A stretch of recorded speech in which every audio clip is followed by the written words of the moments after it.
Hey guys, welcome to your weekly angel card reading here at Beacons of Angel Light with me, Trudy Healy. And this is for your week beginning June 25th, 2018. That's today, Monday. So we have a full moon in Capricorn this week.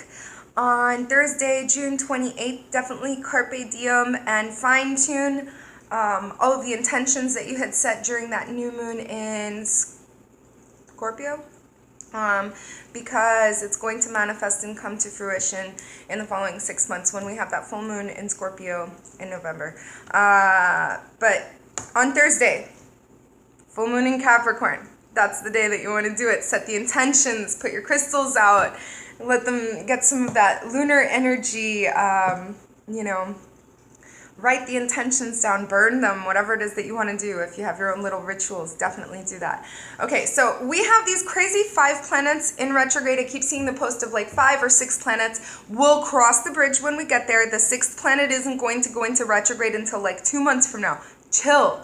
Okay, so right now what we have is 5 planets in retrograde. Everybody's freaking out and they don't know what they're freaking out about, okay? Mercury is the one that goes into retrograde most frequently, and that's the one that was like the trendiest one that everybody was talking about because it happens the most frequently, because Mercury is the one that has the shortest distance around the circumference of the sun. So it orbits the most quickly. It makes the most sense why we talk about it so frequently. Forget Mercury, it's not in retrograde right now. When it's not in retrograde, it's direct. So hey, communication's on point. Now the ones that we do have in retrograde, I'm going to explain it to you so that you're no longer confused, you're not in fear, and you can take advantage of this situation, unlike the rest of the buffoons who are just posting about like, we have 5 planets in retrograde. I can't stand that. Anyway, so we have Mars in retrograde. Mars rules energy, passion, action, and initiative, okay? And it started off the retrograde in on the 27th. Started off. It's going to start in 2 days, June 27th, and it is currently sitting in Aquarius, but by the time that it's done with the retrograde, August 27th, it will be stationed in Capricorn. Why does that make a difference? Okay, so each astrological sign has different things that they influence, so that also goes paired with the energy of the planet. So Aquarius, they're innovators, okay? Capricorn, they're creme de la creme. They're the best of the best, okay? So, like, couple that with the energy of passion, action, initiative, motivation, couple the creme de la creme of Capricorn, or the innovative energy, the pioneers, the ones who think outside of the box, is Aquarius. Like, look at the differences, okay? So I'm leaving you your own homework, your own interpretations. I'm not going to put it all out there. People ask why I say the signs, and I'm telling you now. So you can do your own research. Google is your friend. Jupiter is currently in retrograde. Jupiter, it started its retrograde March 9th, and it's in Scorpio the entire cycle of its retrograde, and it won't finish its retrograde until July 10th. So we're almost done with the Jupiterian retrograde. It has to do with expansion. I like to call Jupiter, my big money planet, because he's like one of the head honchos. He's like the boss guy.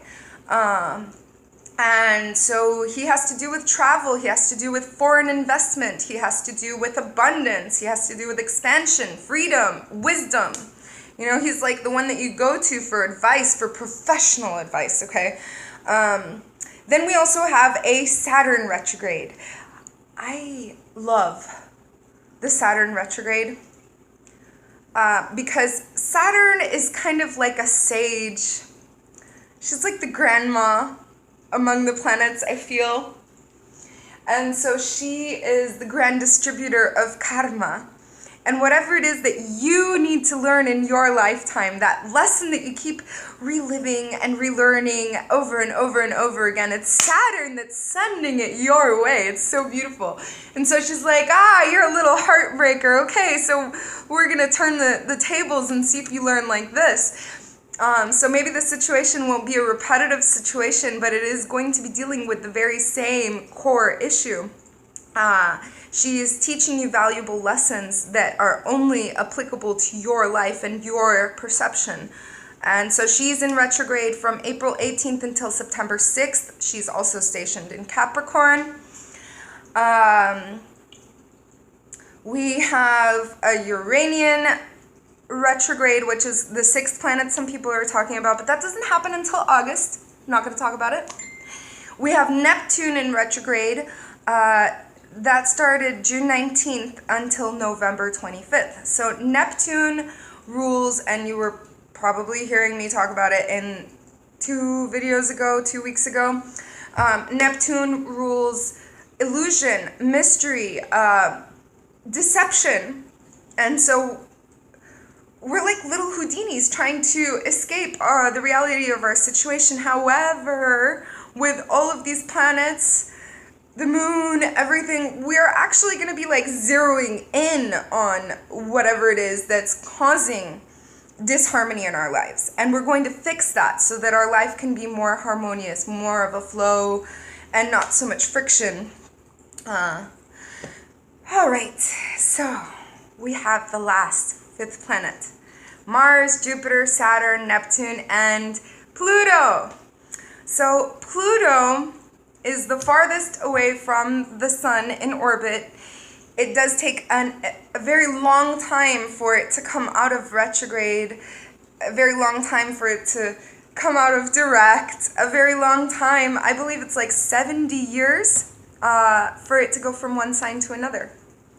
So it's a very slow moving planet, okay? Now that being said, it is the planet of transformation, birth and death, destruction and reformation, okay? So speaking of destruction and reformation during this retrograde, here I am looking at my YouTube channel. Do we have any progress?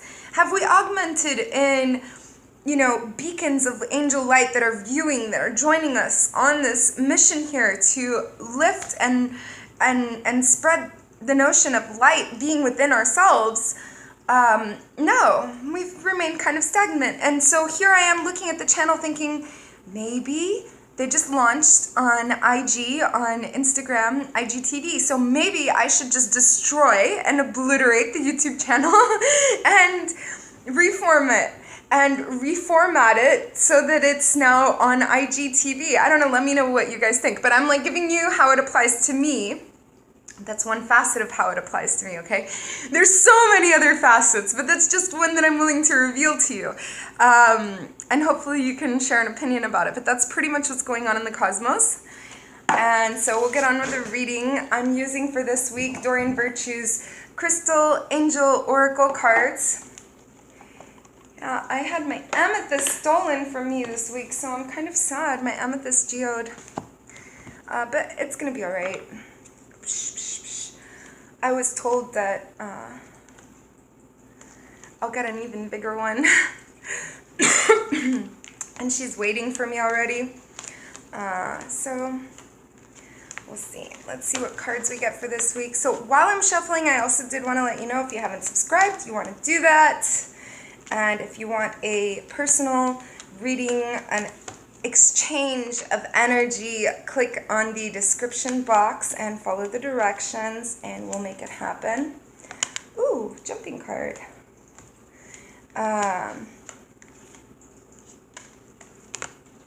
All right, we have our cards.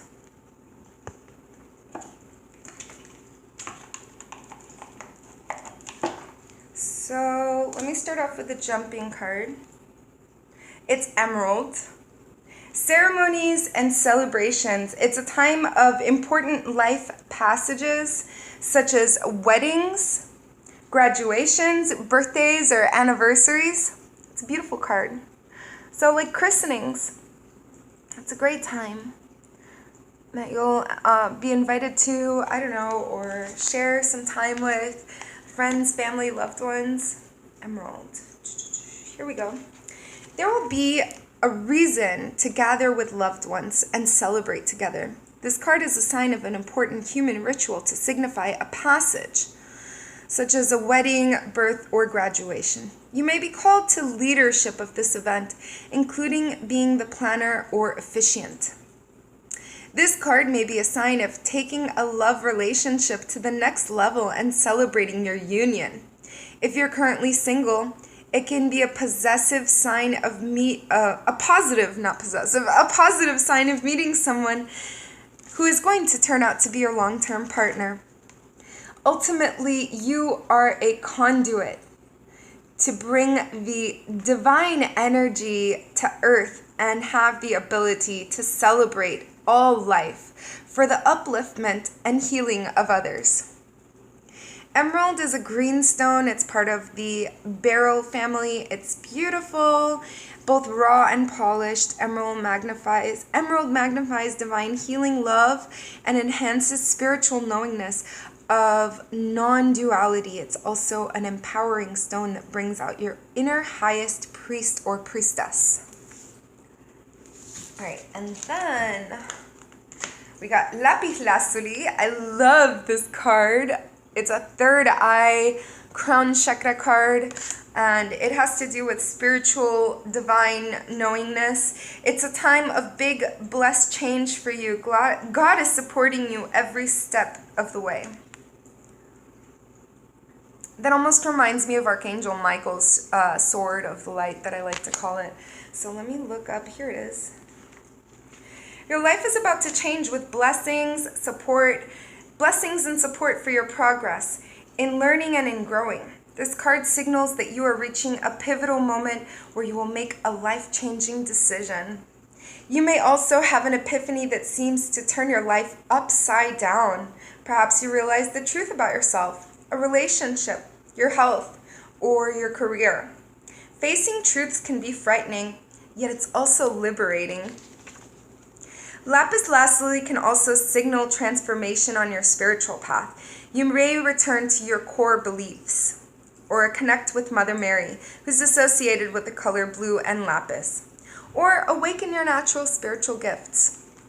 And this is definitely coinciding with the planetary alignment, because the planetary alignment is positioned in a way where you are to introspect and, do some soul searching.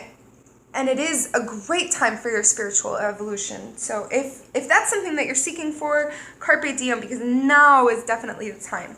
All right, so we got this card, Diamond. You know what this is?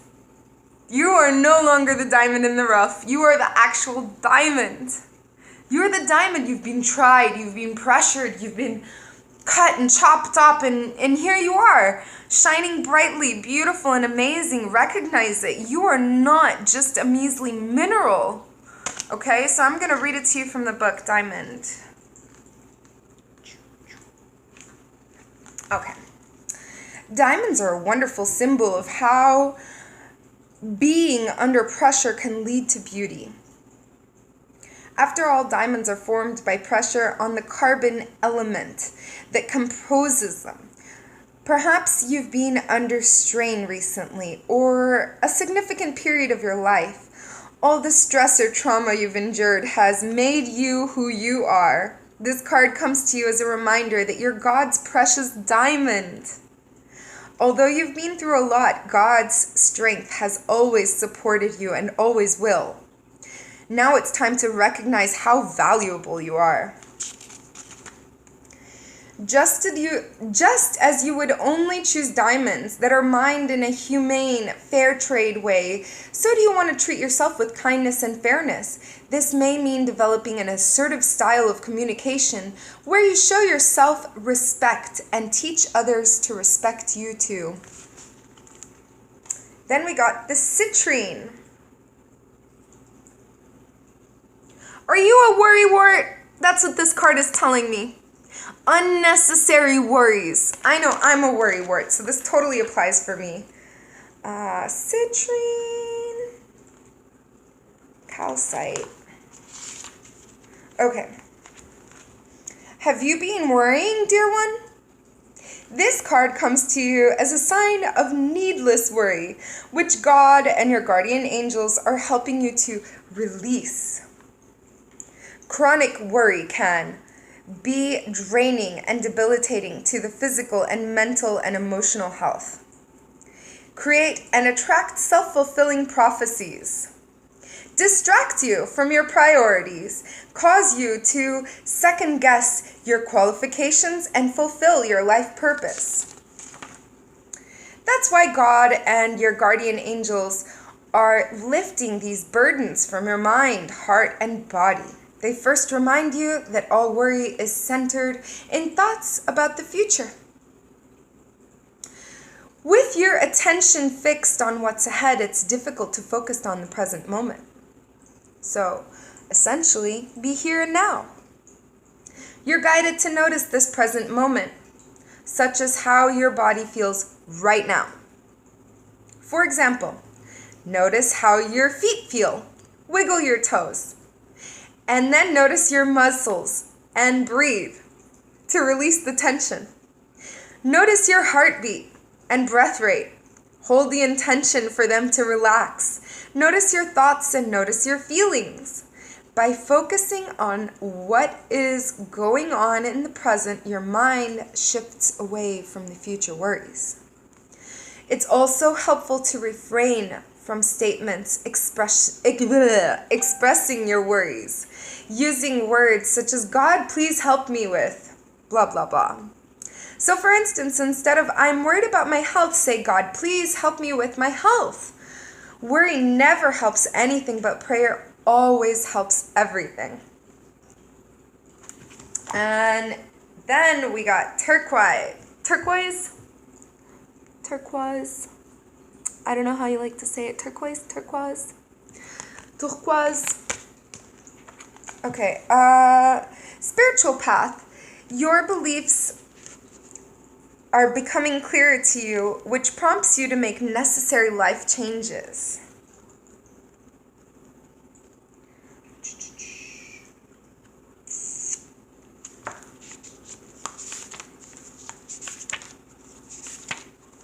Okay. The card comes to you because you've been praying and meditating about your spiritual path. You may be feeling conflicts with your true beliefs, wondering whether to take a traditional or alternative route. Perhaps you've been studying or attending different religious and spiritual groups, trying to see where you fit in and find other people aligned with your values. Your religious upbringing and family culture are factors here. While you would like to make your spiritual path decisions independently, you find yourself being influenced by your past. You also want to make it the right choice that is best for your soul and recognize that some traditional beliefs do have merit. Even when people have the same religious faith, they have different interpretations. It's unlikely that two individuals agree on every aspect of religion and spirituality because it's a deeply personal experience. Your life lessons continue to shape your beliefs, so keep praying and following your guidance. Finding people who have similar or complementary beliefs, even if they're not identical, can lead you to deep friendships and help you navigate your own spiritual path. This card can also be about a relationship that is experiencing conflicts because partners have different religious or spiritual convictions. This is a challenging situation for both people, and it needs to be handled with prayer and often with counseling.